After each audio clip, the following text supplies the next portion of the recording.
এই শারদীয় দুর্গোৎসবে হিন্দু সম্প্রদায়ের সকল মানুষকে আমি প্রাণ ঢালা শুভেচ্ছা জ্ঞাপন করছি। উপস্থিত শিক্ষক, ছাত্র এবং অভ্যাগত অতিথিবৃন্দ সবাইকে আমি শুভেচ্ছা জানাচ্ছি।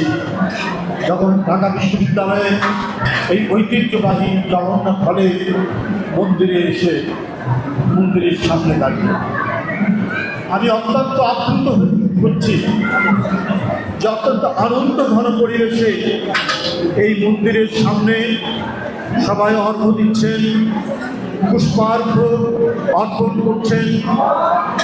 দেবীর বেদিগুলে কোনো সংশয় নেই, কোনো শঙ্কা নয়, কোনো ধরনের বিভাজন নেই। এক অসাধারণ ভ্রাতৃত্ববোধে উদ্বুদ্ধ হয়ে এখানে আমরা সবাই সমবেত হয়েছি। অতিথিবৃন্দ, সুধীবৃন্দ, আমাদের এই বন্ধন কেউ কখনো ভাঙতে পারবে না। অনেক চেষ্টা হয়েছে, চেষ্টা চলছে।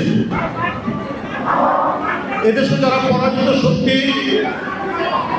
তারা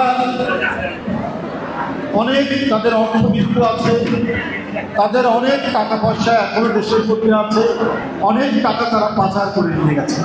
সেই টাকাগুলো খরচ করছে বাংলাদেশে নানাভাবে